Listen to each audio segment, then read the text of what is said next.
أعوذ بالله من الشيطان الرجيم. بسم الله الرحمن الرحيم. الحمد لله رب العالمين، وصلى الله على سيدنا محمد وآله الطيبين الطاهرين.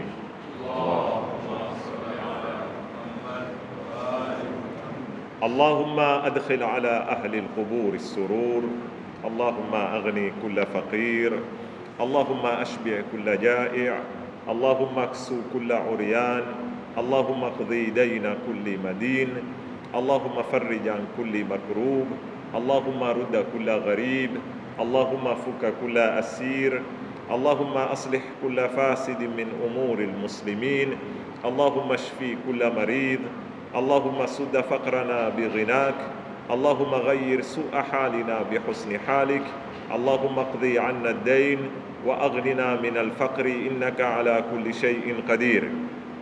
اللهم اشرح بالقرآن صدري، واستعمل بالقرآن بدني، ونور بالقرآن بصري، وأطلق بالقرآن لساني، وأعني عليه ما أبقيتني، فإنه لا حول ولا قوة إلا بك. يقول الله سبحانه وتعالى: قل هذه سبيلي أدعو إلى الله على بصيرة أنا ومن اتبعني وسبحان الله وما أنا من المشركين. صدق الله العلي العظيم. Ndugu zangu wapendwa, assalamu alaikum warahmatullahi wabarakatuh. Tulikuwa tumesimama yana katika kuziwanga zile tabia au hisia ambazo Mwenyezi Mungu Subhanahu wa Ta'ala amemuumba nazo mwanadamu, na vipi mfumo wa malezi utazijali hisia hizi kwa mujibu wa Kiislamu. Kwanza, kuzikubali, kuzihalalisha; pili, kuziwekea mipaka, na pia kuziboresha na kuziwekeza katika kujenga jamii. Nilisema kwamba moja ya kwanza kuna naz'atul ju'i wal atash, na nikaisherehe kwa urefu katika darasa ya yana. Pili ni arraghbatul jinsiya au naz'atul jins, pia tulisherehe jana. Tatu ni naz'atun naum, hisia au tabia ya kulala kwa mwanadamu, na nilielezea kwa urefu jana pia. Tulimalizia katika kipande cha 4 yana, ambayo ni ile wanayoita wanazuoni hubbul istitla' au naz'atul bahthi anil haqiqa, kupenda kuyua au msukumo wa kimaumbile wa kumfanya mtu apende kutafuta ukweli uko wapi, hakika ni ipi, ambayo yana niliwaambia hili ni tabia ikijaliwa na kutiliwa maanani yaweza kuleta matunda makubwa katika maisha yetu. Bali elimu tulizonazo hizi, uvumbuzi tulionao, maendeleo tulionayo, yote yamezaliwa kutoka kwenye kiungo hiki. Na utakuta kiziwata serikali zetu za ala kulli hal, sinene mengi, ukienda katika serikali za kisawasawa utakuta watu wametenga bajeti kubwa. Serikali za tenga mabilioni ya pesa katika taasisi za utafiti. Kwa nini? Kwa sababu ya haya. Zipaji zipo, mabongo yako, lakini vipi yataekezwa katika kutafiti? Utakuta leo kwa jengwa center kadhaa, labu katika mambo ya kisayansi, kama ni masala yataka labs, kama ni masala yataka library, kama endelea paka mwisho. Kwa sababu ya kitu gani? Hubbul istitla, ambayo itakwenda kutafiti mambo yatakuja kuleta matunda katika jamii yetu. Haya niliyazungumza yana. Leo nataka kwenda katika nukta ya tano, nimalize hapa inshallah, pengine kesho twalifunga darasa. Mbali, kabla nimesahau kitu, mbali na masala ya maendeleo, tabia hii ya utafiti kwanza yataka pia iekezwe katika kumtafuta muumba, ambayo ndio itaturudisha katika ghayatul kubra ya malezi. Na ndio utakuta wanazuoni wote wa ilmu kalam wakifika katika masala ya kuthibitisha Mungu na masala ya kumtafuta Mungu, ni lazima wahitaje tabia hii itumike, iboreshwe, na isiwatwe kutembea peke yake. Lazima itiliwe mashikizo kila upande, kwa sababu yaweza mtu akamtafuta Mungu akaenda akasikilia kwenye jiwe, aweza mtu akamtafuta Mungu akaenda akasikilia kwenye sanamu, wa hakadha. Tabia ya nne alionayo mwanadamu, ambayo imethibitishwa na wataalamu wa saikolojia na wataalamu wa kidini, ni kitu kinachoitwa hubbul jamali wal kamali. Kila mwanadamu kimaumbile ana nazaa, ana msukumo wa kinafsi kupenda uzuri bishakli naam, kupenda kilichokamilika. Vitu hizi viwili kila mwanadamu apenda, hata asokuwa nazo azipenda, hata asokuwa nazo. Ndio ule mshairi mmoja katika kuisifu elimu alinena katika dalili rahisi ya ubora wa elimu na uovu wa uwinga, ni kwamba alo muinga ukimwambia una elimu ufurahi, na mwenye elimu na mwenye uwinga ukimwambia muinga ukasirika. Yeye ni jahil, na yeye mwenye akiri ndani ya nafsi yake ni nani? Ni jahil. Lakini mwambie anta jahil mathala, au muite ya jahil, ndo nani takubalia kwa mkuli wa aina hiyo? Kwa hivyo kila mtu akataa kupandikwa sifa ya ujahil, kwa sababu ni naqs, si kamali. Na kila mtu apenda kubandikwa sifa ya nini? Ya elimu, kwa sababu ni jamali na nini? Na kamali, wa hakadha. Hii yataka kuboreshwa tangu majumbani, mashuleni, katika taasisi za kielimu, misikitini, na itakuja kuleta matunda makubwa katika jamii, ambayo inshallah nitaipigia mifano, naenda mbio na wakati. Mfano wa kwanza, usafi. Usafi ni jamali, kila mtu apenda kitu kilicho safi, sawa wa kimwili. Wengi katika sisi taoga, utaipiga sabuni, utatia perfume, utavaa nguo mzuri, utapiga pasi. Hizi ni msukumo wa nini? Kila mtu ufanya hizi hizi. Utakwenda ukata nyeo uzuri, utachonga ndevu, zote zinaokusukuma kwenye mambo haya ni kitu gani? Hubbul jamal, hubbul kamal. Lakini isimalizikie kwenye mwili wako, na ukutakuta twapishana wanaume kwa wanawake. Kuna watu ni mutatarifuna katika jamalu ajsadihim, wametusa mipaka katika usafi wa miili yao. Aweza kuwa kwa siku huoga mara 5 ama mara kadhaa, lakini katika masala ya mazingira yake hana umuhimu. Na waweza kumwona yeye, ukimwona barabarani mashallah hung'ara na nini, ingia nyumbani kwake, taiona nyumba kitwatini maguyu. Haya mtidhiki, yeye muhimu ni mwili wake. Bilaks, kuna watu ni mutatarifuna katika usafi wa mazingira yake, wanaume na wanawake, na zaidi wanawake. Sasa kumpata yeye mashallah, ukiingia nyumbani kwake kila kitu kiko mahala pake, kochi sijui zimepangwa, zimepambwa, zimewekwa zitambara na nini, lakini yeye shakhsiyan usafi haumiliki. Hizi ni katika naqs Ile hubul jamali ipo, lakini imeelekezwa upande fulani. Haya, utapata kuna watu mathalan, yeye katika binafsi mwili wake, mavazi yake yuko sawa, katika nyumba yake uko sawa, lakini barabara yake nde, mazingira yake ya kijumla ya kijamii.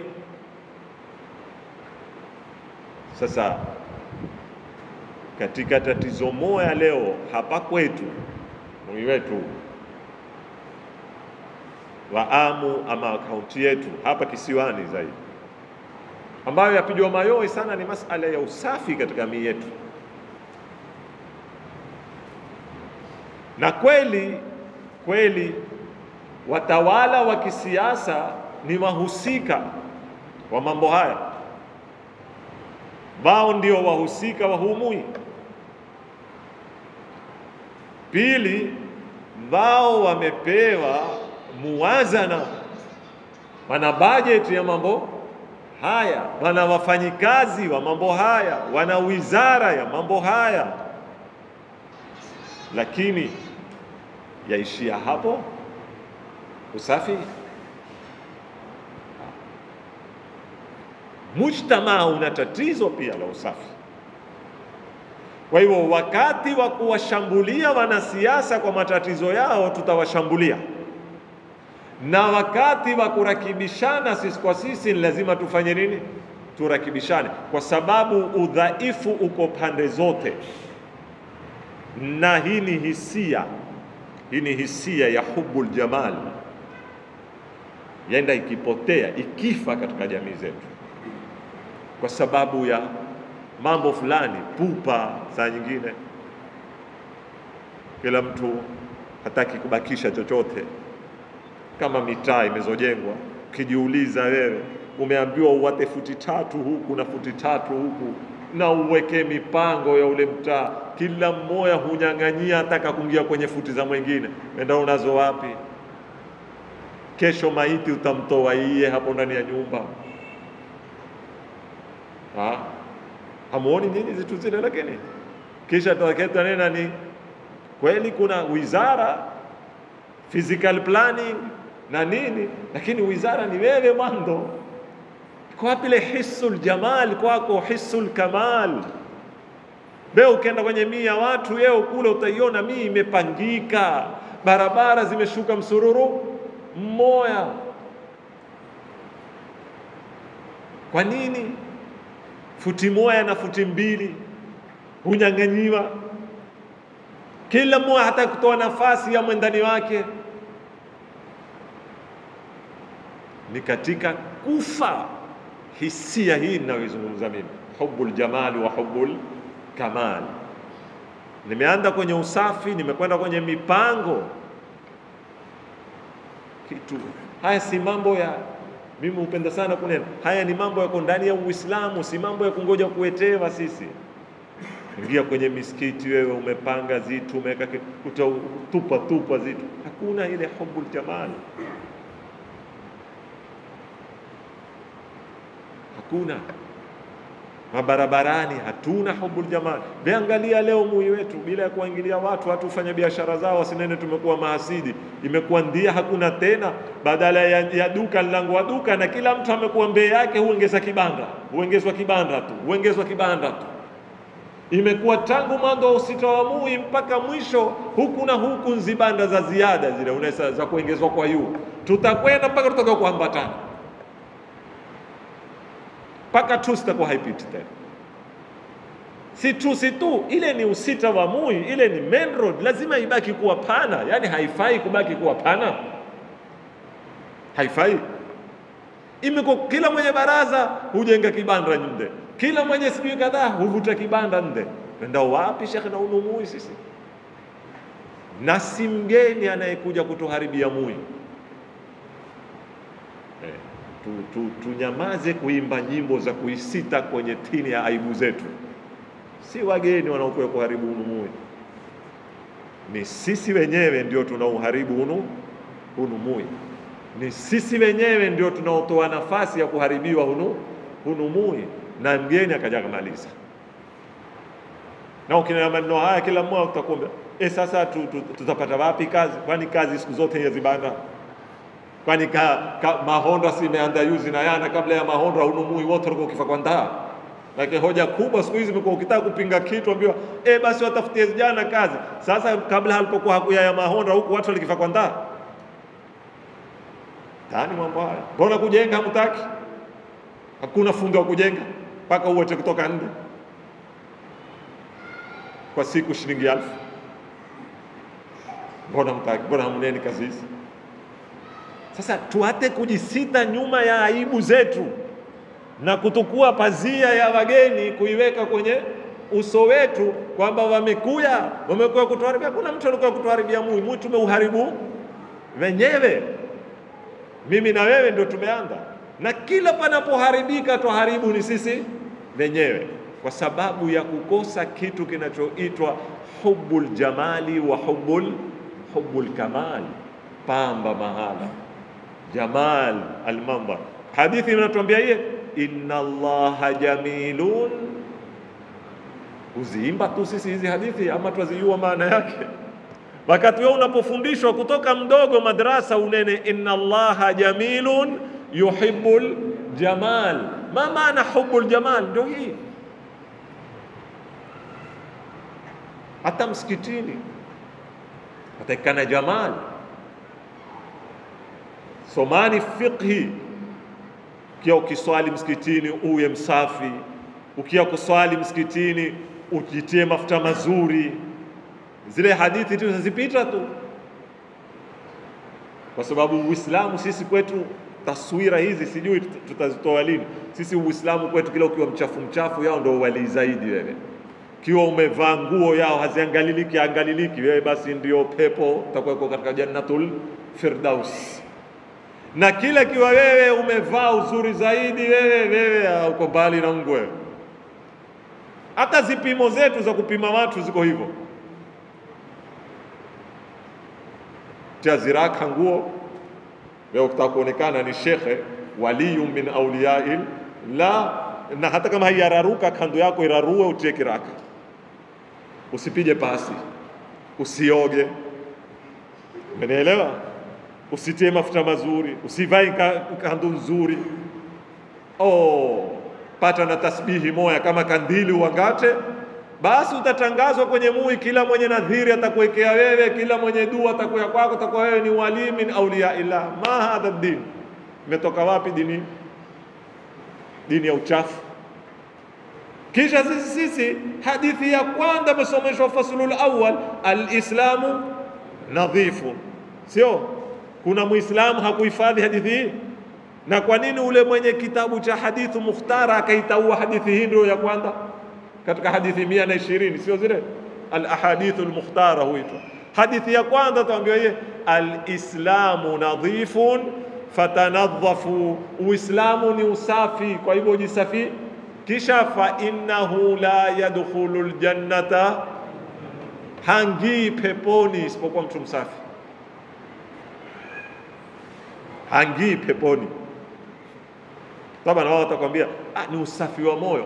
Ndiyo, ni usafi wa moyo, lakini nionyesha kwenye hadithi imezungumzwa usafi wa moyo. Hiyo ni tafsiri yako, hayo mawazo yako. Hadithi imenena illa nadhifun, isipokuwa msafi. Kwa hivyo kutaingia usafi wa moyo, kutaingia usafi wa nini, wa mwili, kutaingia usafi wa nguo, kutaingia usafi wa kila mahali. Hubbul jamal wal kamal.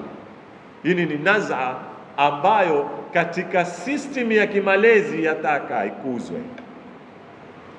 Be smart. Wale nikiwaambia yana mpaka tumetewa na wazungu ndio sisi huyafuata. Zile nidhamu zinazowekwa madrasa za uniform, zile nidhamu za skuli, zile nidhamu, mimi msinione hupigia debe sana masala ya kutakini nani. Natoa ni mifano, kama tuweza kufungua yetu ya kando na kofia ziwe smart pia tufungue. Lakini vile mtoto kuamka asubuhi akavaa smart, akaenda darasani, akatoka, zile zote zinaitika kiungo kinachoitwa hubbu, naz'atu hubbul jamali wal kamal. Billahi alayka, wewe sasa yao ukaingia madrasa, tuate skuli, ukaingia madrasa ya Kiislamu, someshwa dini.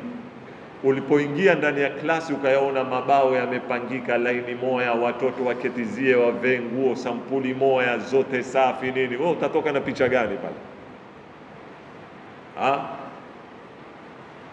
Utatoka na picha gani? Angia uangalie bao moja limeinuka, limeekelea yuu la kuekelea, lingine limeekelea mashariki, lingine limeekelea magharibi. Ustadhi mwenyewe pale mahala aketipo haitambui kiti kikoie. Hizi fikra nataka tuzibadilishe. Imam Ali yuko wapi? Kwenye kitanda hufa, amepigwa upanga jamanini, umemgawanya fuvu la uso. Makayuzi niliwaambia hapa, yule Roger Garudi sijui wa Kifaransa, ule mwana filosofi wa Kifaransa, kuna binti mmoja mwanafunzi wake university alimuuliza, na kusikia sana wewe wamzungumza Ali bin Abi Talib, kationa si Muislamu, kitu gani alichonacho huyu mtu kina mpaka kikakufanya wewe? Akamwambia, nitakupa mfano mmoja tu mwanangu. Ndagani? Akamwambia, tasawwar, mtu amesimama kati ya barabara main road zile kubwa, gari yaja 100 na lori la kisasa likampiga dafra ule mtu, likamfanya ndara mkate, akatukuliwa hayafa, akawekwa kitandani. Watasawara aweza kunena nini katika kipindi hiko? Akamwambia Ali ibn Abi Talib amepigwa upanga katikati ya utosi wa kitwa chake, yeye uko kwenye kasi ya kuinuka kutoka kwenye sijda, na yule yuwashuka na kasi ya mikono yake miwili. Upanga ulotiwa sumu ukamgawanya hili paa lake, akalala kitandani siku 3 hayafa. Atoa wasia, azungumza na wane maneno yastahiki kuandikwa kwa wino wa dhahabu. Maneno yastahiki kuandikwa kwa nini? Kwa wino wa dhahabu. Katika mpaka mfungwa, mpaka mateka ameeleza pale ndani. Urudieni Google, tuandika wasia wa Imam Ali siku ya kufa, anavyowahusia wane, mpaka yule alompiga upanga ni mateka, washamshika. Mutamlisha munachokula, mutamvisha munachovaa, atalala munapolala, na uamuzi wake hauko kwenu mpaka nife. Nikipona nina haki ya kumsamehe na nina haki ya kutukua nini? Kisasi. Nikipona, si nyinyi. Nikifa fadharbatun bidharba, pijo kwa pijo, yani alainu bilain. Musimuadhibu, musiutese mwili wake, muweni kwa heshima yake. Huyo ni mtu amepigwa upanga, sumu iko ndani ya bongo. Ausia alompija afanywe nini? Paka amwambia muhakikishe kile kinachopikwa kwenu nyumbani, amwambia Hassan na Hussein ndio amekula huyu, munachovaa ndio amevaa huyu, munapolala ndipo amelala huyu. Musimfunge cheni sasa, musimfunge mikono yake.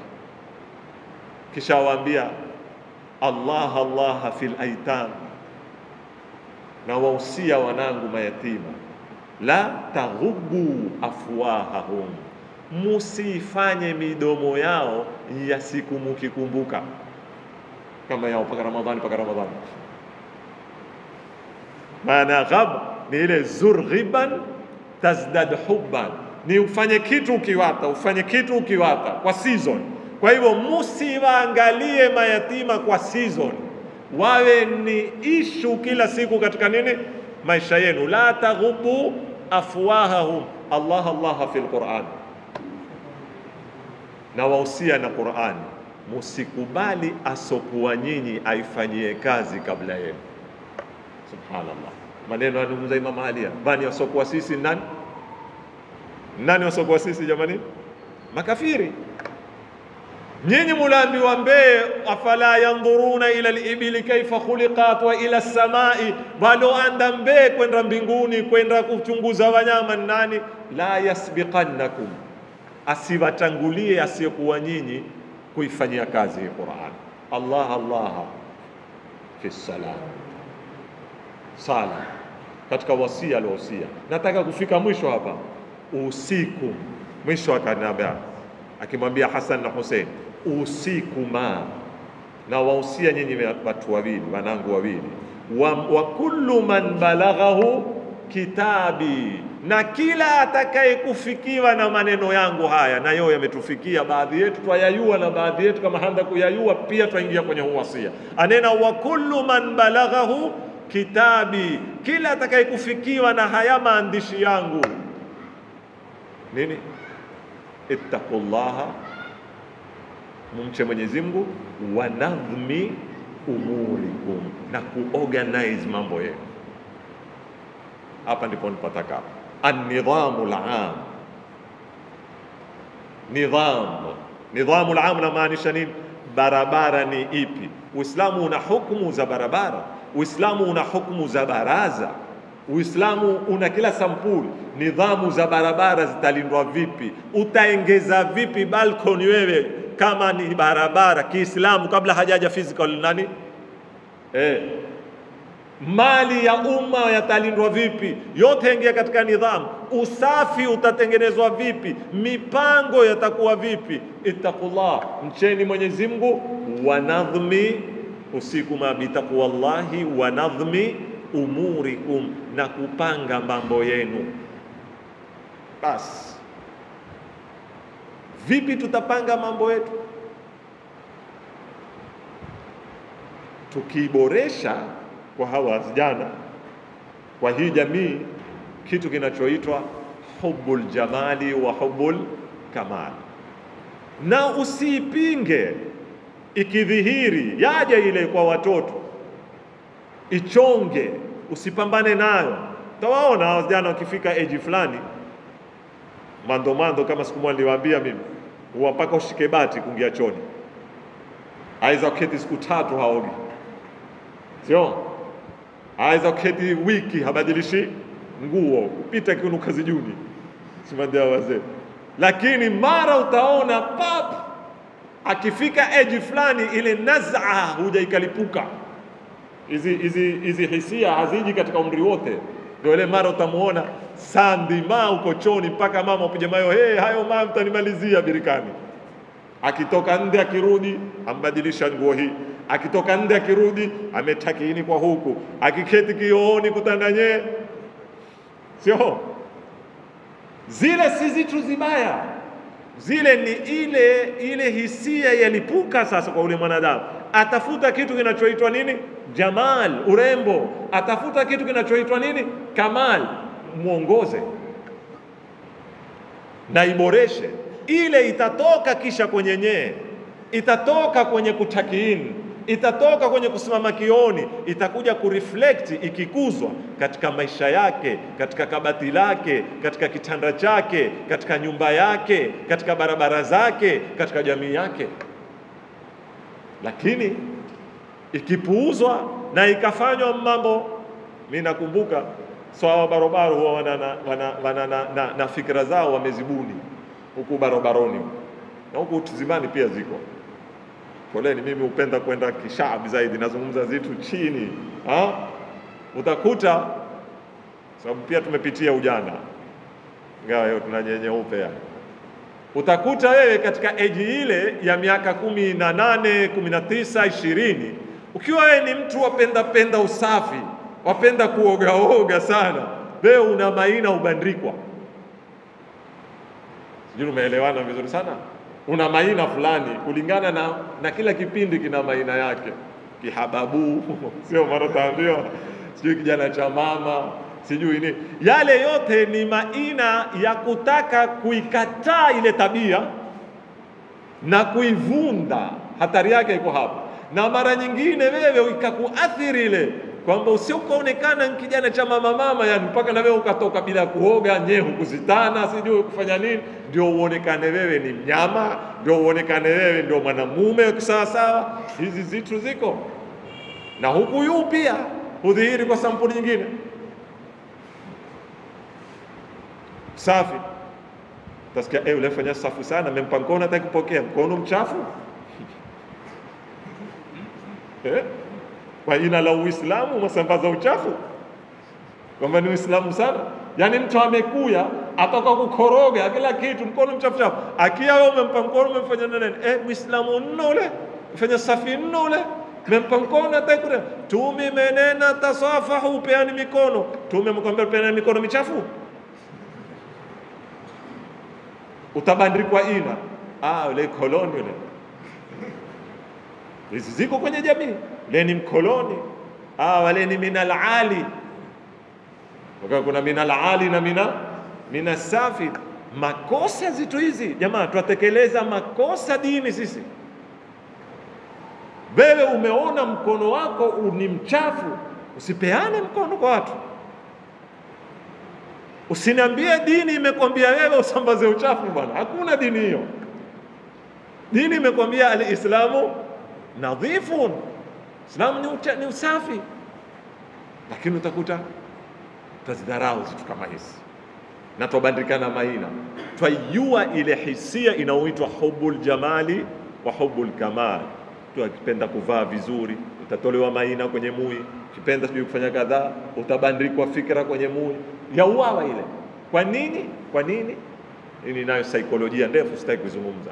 Wajua mahala Waswahili nena mtu akiwa, poleni mifano ya Kiswahili ni mibaya, sitaki kunena nini. Mtu akiwa ni mwizi hutaka na watu wote wawe nini? Wawe wezi. Mtu akiwa ni mrongo, yeye raha yake hutaka na watu wote wawe nani? Ni warongo. Sasa sisi tunapokuwa tuko katika hali mbaya, twa resist mabadiliko, yule anayejaribu kubadilika pia humbadilisha yeye, ndio tukamfanya ameporomoka. Ukapewa leila. Ya wewe ukaanza bwana, mimi nataka nidhamu maisha yangu, nimeamka saa fulani bwana, leo huwezi kwenda kumuona bwana mpaka weke appointment bwana, kwa koloni bwana. Nasikia hizo lugha. Kwa koloni kweli. Na kutoka apate iko cheo basi.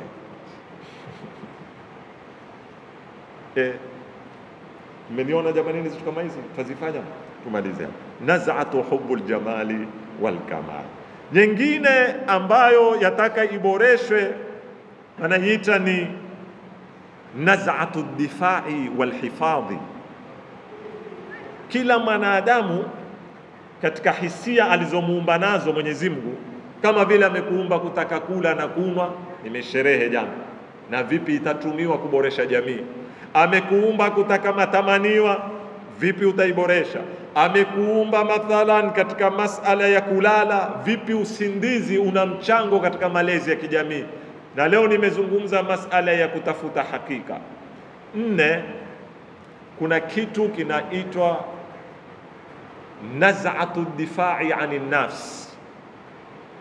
Kila mwanadamu Mwenyezi Mungu amemtia kiungo sasa kwa ilmu za akhlaq, waweza kuwa mkuu wa ghadhab, hasira, lakini ni kiungo cha kila mtu kujitetea. Kila mtu anacho, na hata hayawani wanacho.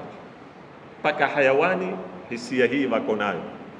Utamuona hayawani yoyote sawa mbea hayawani mwendani wake atajitetea, na kujitetea haimaanishi kupigana tu saa zote. Hata kukimbia ni katika sampuli za kujitetea. Sharti tuelewane vizuri. Mafuhumu ya kujitetea ni pana sana. Ni kutumia ndia yoyote ya kuiokoa nini? Nafsi yako na kuilinda nafsi yako. Kwa hivyo katika ndia ya kujitetea, unapomuona swara humkimbia simba, ni katika ndia ya kujitetea, ni difaun anin nafs. Sababu yeye katika hisabu zake hawezi kukabiliana naye. Sitaki kuingia katika aina za kujitetea. Ninachotaka mimi, hii ni hisia yatakaiboreshwe na iwekewe mipaka na ioneshwe itatumiwa wapi. Katika matatizo makubwa, kila mtu ana hasira, jamii zote zina hasira, lakini mahala pa kukasirika ni wapi? Kila mtu hako tayari ukimwataka yeye binafsi, kinachoambatana na yeye pia, venye uhusiano na yeye. Utasikia hakuna mtu uko tayari kutukaniwa na saba yake. Hakuna mtu uko tayari kutukaniwa nani? Jamaa zake. Hakuna mtu ambao uko tayari utamuingilia chake. Suala liko hapa, chako ni kipi? Chako ni kipi? Mafuhumu yako ya chako ikiwa finyo, ndipo pale utawaona watu hakuna khawafi. Usisikie ati kuna jamii watu hucha kama sisi namna tuambiwa, hakuna chao. Suala haliko kwenye kucha. Huwezi kuniambia mimi watu hucha kisha niwaone watu wale wale hutiana kwa mboko mpaka wakatawanyana damu, wakapigana kwa zisoli mpaka wakatawanyana damu. Huwezi kuniambia watu wale hucha. Tatizo liko wapi? Mafuhumu ya chao cha kujitetea ni ipi? Hapa ndipo huja ukatokea kitu kinachoitwa halali. Aulawia ni ipi? Hapa ndipo hutokea halali. Ukamwona mtu uko tayari kutawanya damu kwa ajili ya timu yake ya mpira. Sikilizani vizuri sana hapa, changu, timu yangu ya mpira, lakini mwanadamu huyu hako tayari kutawanya damu yake kwa ajili ya jamii yake. Sijui mmenielewa vizuri sana. Kwa ajili ya ardhi yake, ya shamba lake, ya haki zake, lakini anaweza kutoka kwenda kuua kwa sababu ya bao lake. Sijui mmenielewa vizuri sana. Sasa naz'atu difai wal hifadh yahitaji iboreshwe, ikuzwe, ichongwe, aoneshwe Kiislamu. Muislamu akiundwa kwamba si kila mahala waweza kufanya difaa. Kuna mahala waweza kusamehe ikiwa msamaha utaleta matunda, sio? Kuna mahala unaweza kupuza. Mwenyezi Mungu amekwambia kwenye Qur'ani, kuna aya kadha wa kadha, falyafu, sio? Samehe, wapuze. Kuna mahala la yataka kufanywa nini? Kujitetea. Kuna mahala yataka kupiga hisabu uwezo wako wa kujitetea. Wana Mtume alipokuja kwenye amru bil maarufi alikuja na stages. Kwa nini alituambia kwa stage ile? Man raa minkum munkaran falyughayyirhu biyadihi, yoyote atakayekuona uchafu na badilishe kwa kutumia nguvu za nini? Mkono ni kwa maana ya nguvu pale. Tumia satwa uwezazo. Akitoweza, yani kuna uwezekano, si kila mahala waweza kutumia satwa, basi fabilisani, yanene, yazungumze. Pia kuna wakati pia ulimi hayaneneki.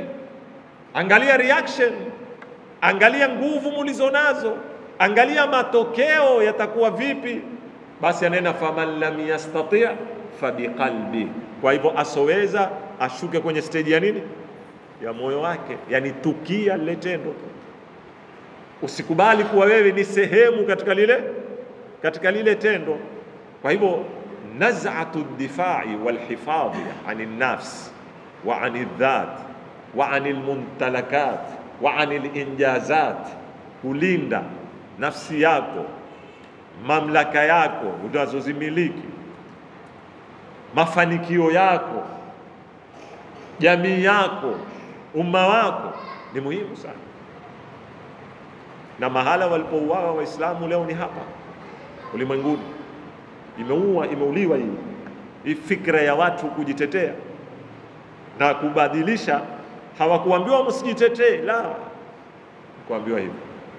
Wamepokonywa kinachostahiki kutetewa, wamepewa kisichostahiki. Ile yangu, changu imbadilishwa, kama khutba ya Juma nilivyowatolea juzi. Imebadilishwa.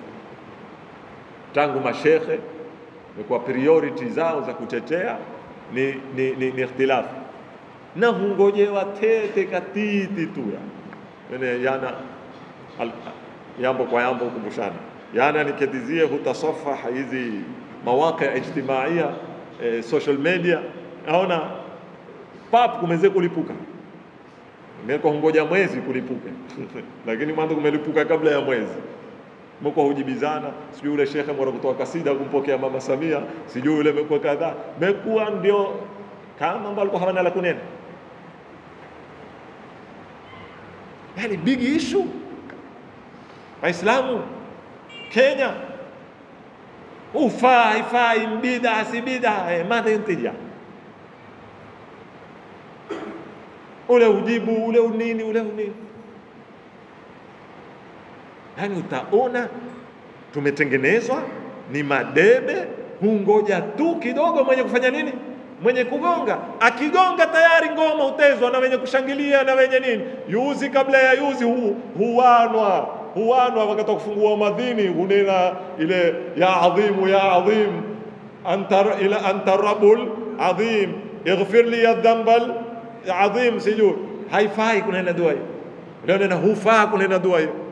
Shekhe, kufungua madhini, wakati wa kufungua madhini unena astaghfirullah. Sitaki hadithi mimi, nimefanya madhambi, iweko hadithi isiweko, mjadala kueshewe. Bado mwingine madokta, wengine kuna madokta hujadili mtume alikula daku kabla ya dakika 15 kuadhiniwa ama au hamjasikia haya, utembea haya kwenye mitandao. Si dakika 15, ni kadiri ya kusoma aya 50. Riwaya imenena hiyo, leo nena ndio imenena ni kwa kadiri ya kusoma aya 50, lakini tumekadiria aya 50 hupata dakika. Wewe umetia tafsiri yako ni aya 50, waweza paka kupigana jihadi. Ule ni aya 50, ule ni dakika 15. Ule ni aya 50, ule ni dakika 15. Kitendao jamani, ni watu yanasikitisha sana. Ni nini? Kukosekana mwelekeo wa tunachokitafuta ni kipi. Madebe matupu yangojewa tu kutakaswa.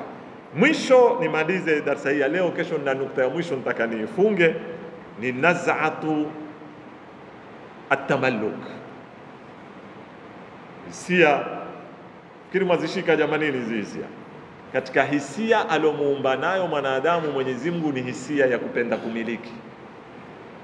Kupenda kumiliki. Kila mtu apenda kumiliki. Kila mtu. Ni maumbile, na kama hupendi kumiliki ni kama ule asopenda kuoa. Kuna walakini mahala. Sisi tumefahamiana vizuri sana. Huwa kuna walakini mahala, lazima tukupeke hospitali tukakuangalie, sio? Lakini masala ya kutuambia tu mimi Kwa hivyo kumiliki kila mtu apenda. Mwenyezi Mungu amenena wa innahu lihubbil khairi wa tuhibbuna almala hubban jamma. Ni maumbile, nyote mwapenda mali na nyote mwapenda khairi, na miongoni mwa khairi ni nini? Ni kumiliki. Kama kupenda kula, kila mtu apenda kula, lakini huliwa tu.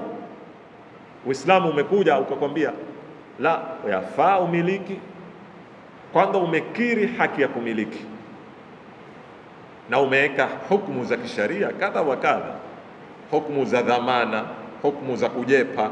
Zote hizi zimejengwa kwenye fikra gani? Kumiliki. Kama alikuwa Uislamu haukubali fikra ya kumiliki, hakuna mwizi. Maana ya mwizi ni nini? Ametukua kitu ambacho si mulki yake, ni mulki ya nani? Sasa ikiwa Uislamu waamini hana mulki ule, sasa ametukua cha nani?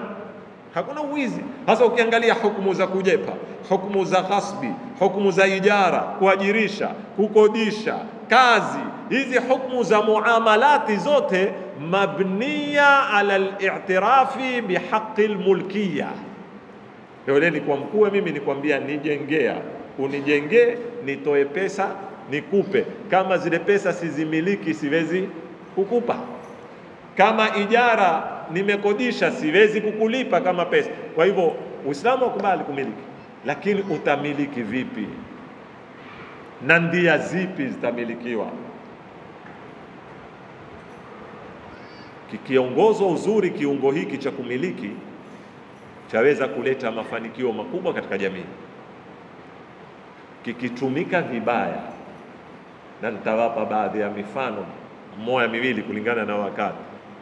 Mfano, leo watu wanaoona corruption ni katika ndia rahisi ya kutajirika katika fikra zilizoko leo. Kwa hivyo tenda ni ya 2,000,000, wewe utatukua 5,000,000, 6,000,000. Sijui kadhaa corruption mazijua, sitaki niwape mifano mingi. Kweli wewe binafsi watajirika haraka ikiwa watajirika mara. Kwa ila na kidini masala mengine, kisha huenda zikaporomoka zote ikiwa watajirika. Lakini athari ya corruption ile ulioifanya imeiregesha nyuma jamii kiasi gani? Athari yake wewe umeiangalia individual, imekujenga wewe, umetajirika. Nyuma ya uchafu ule na ufisadi ule, watu wangapi wamekosa madawa mahospitali mpaka wamesababishwa kufa? Watu wangapi wamekosa usafiri? Watu wangapi wamekosa huduma? Nenda mpaka mwisho, utakuta matokeo yake kwa jamii yavunda jamii, kwa sababu imetumika haki ya kutaka kumiliki kwa kutumia ndia yoyote. Drugs ndia ya pili leo, ambao vijana kidogo hughurika kwamba ukienda ukipiga trip moja mzigo mmoja wewe utarudi umetengeneza 500,000, 600,000, milioni moja. Shortcut hiyo, sawa, umetajirika wewe siku moja, umeeta mzigo umepata milioni moja. Madhabani matokeo, sikwambii jamii ile ile yaweza kesho kurudi kumdhuru nduyo, kumdhuru mwano, kumdhuru muhusika wako na kuimaliza jamii. Wanaoumia si serikali, wanaoumia ni vijana zetu, ni jamii yetu, ni pango yetu. Sasa ukakuta haki ya kumiliki imetumika na imekufikisha kwenye upate pesa nyingi, lakini matokeo yake imebomoa jamii. Lakini ndia ile ile haki ya kumiliki yaweza kutumika kwa ndia za halali na ikacreate nafasi za kuunda kazi na ikawasaidia jamii na ikaboresha jamii na ikatupeka kwa Mwenyezi Mungu Subhanahu wa Ta'ala. Katika tabia ambayo Mwenyezi Mungu amempa mwanadamu nyingine wanaita naz'atul ijtima'. Naz'atul ijtima', mwanadamu ana sifa na tabia ya kupenda kutangamana, kinyume na wanyama. Kama vile unavyopenda kula, kama vile unavyopenda kunwa, kuoa, urembo, kuvaa vizuri, zile tabia zote kimaumbile wewe wapenda kutangamana na watu. Na tabia hii ya kimaumbile imezungumzwa na wataalamu wakubwa akiwemo Ibn Khaldun aliponena al-insanu madaniyun bitaba, mwanadamu kimaumbile apenda kuishi maisha ya nini? Ya tangamano, ya kijamii, kinyume na wanyama. Lakini maisha ya tangamano yana mazuri yake, yana na nini? Maovu yake, kwa sababu mwanadamu ameumbwa apenda kuathirika na kuathiri, kutaba na kutabwa, kuigiza na kuigizwa. Sasa utakuta Uislamu umekuja na barnamiji kamili ya kuongoza Muislamu na jamii katika jinsi ya kutangamana. Utatangamana na nani na kwa kipimo gani? Rafiki ni nani? Utakaye kuketi naye barazani ni nani? Utakaye kutembea naye ni nani? Mwalimu utamtaua ni nani? Endelea mpaka mwisho. Mke utamtaua vipi? Hizi zote ni katika mifumo na miongozo ya kujenga tangamano, lakini katika miongozo ndio utakuta leo tabia hii ya matangamano ndio imetuletea sisi kitu itwa jamii ambayo tunataka kuilea. Mada yetu yanena mfumo wa Qur'ani kuilea jamii. Hiyo jamii tutakao kuilea, lau si tabia hii ya kupenda kutangamana, haingekuweko jamii. Sasa ni tabia itakaiboreshwa, ile wanaita social nini, zile social program katika skuli ziko nini, kuwafundisha watu namna ya kuinteract, kuingiliana. Na katika kuingiliana kuna kupapurana, kuna kugongana, si siku zote kuna raha. Na vipi kutaweza kuongozwa? Yale mwaka juzi kama makumbuka hapa, wakati nikieleza darasa ya Iblisi, niliwaambia yale matezo watezao vijana, msiadharau yale, msione tu hutezwa mpira ama hutezwa guloli. usimkoseshe kijana chako kushiriki kwenye mambo yale, ungayaona madogo. Kwa nini? Moja katika kitu anachokipata kijana pale ni hiyo kuingiliana kinini, kijamii kwanza na wenzake. Pili, anapoingiliana kawaida penye mtu zaidi ya mmoja lazima kuchorwe mipaka, kwamba wewe mpaka hapa na mimi mpaka hapa. Rules zaanda pale, sharia kabla hatujaja huku kwenye katiba na kanuni za serikali. Mwanadamu huanda kutengeneza sharia akiwa ni mtoto wa miaka 5, hujitengenezea sharia. Ndio utakuta leo vijana watakwenda pale, watatauana, watagawanyana, wataweka referee wao wenyewe, hakuna KFF, hakuna government, hakuna chochote. Wao wenyewe watatengeneza serikali, watamtagua mtu, wampe mamlaka, wampe firimbi na aamualo yeye ndilo. Kisha watachora line, ukipita hapo umetoka out. Ukiushika kwa mkono haifai, usiteze rafu.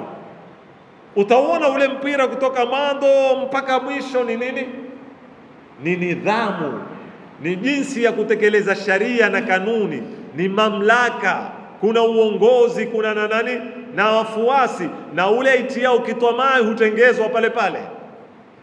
Hidayah hataki kufuata sharia atagongwa. Akigongwa atayua kwamba kumbe kuna nini? Kuna mpaka hapa, nikizidisha mpaka hapa sasa ile ndio jela yake na ndio polisi yake. Na hivyo hivyo kwenye mitezo mingine ya guloli, zile zote ni katika kuboresha ile an-naz'atul ijtimaiya, ile tabia na maumbile ya kutangamana na ambayo yanahitajika yatulelee. Mtu ambaye hakuzoea kuinukia katika maisha ya kutangamana, hakuzoea kuinukia katika maisha ya kuwa kuna haki zake, kuna na haki za wengine, ndio ule utasikia huamkuliwa kwa lugha za kikwetu mdawavu wa maisha. Sisi tunajua kudawalia ni mpirani, kuna na wanaodawalia maishani pia. Tamsikia tu wewe saa zote kulalamika, yeye saa zote ameonewa. Kwa sababu gani? Hajazoea namna ya kuingiliana na watu na kuona kwamba kuna mipaka, na kuna wakati nitanyang'anywa, na kuna wakati nitamnyang'anya, na kuna wakati nitapigwa pushi niangushwe. Ndivyo maisha ilivyo. Nazaa al-ijtimai. Mpaka hapa ndugu zangu nitatosheka, nimezipita mbio mbio. Hunu ni ule upande wa mwanadamu niliwaambia, mbali na kumboresha kiakili, kuna baadhi ya sifa, sikuzitaja zote, ambazo Mwenyezi Mungu amemuumba nazo mwanadamu. Mfumo wa malezi wa Kiislamu wataka uziangaziwe, zimulikwe, waoneshwe watu, wasizitukie. Na ni hizi nimewahesabia baadhi yake, karibu mambo 10 takriban. Mwenyezi Mungu Subhanahu wa Ta'ala akitupa uhai na uzima, kesho ni tarehe 28 kwa mujibu wa sisi wa mwandamo wa mwezi wa kwetu huku, na kawaida yetu sisi huwa tarehe 28 hulifunga hili darasa. Yani kesho liko, lakini ndio tutahatimisha. Jumatano itakuwa ndio tarehe 29 ya kuangaliwa mwezi. Insha Allahu Taala, Mungu akitupa uhai na uzima.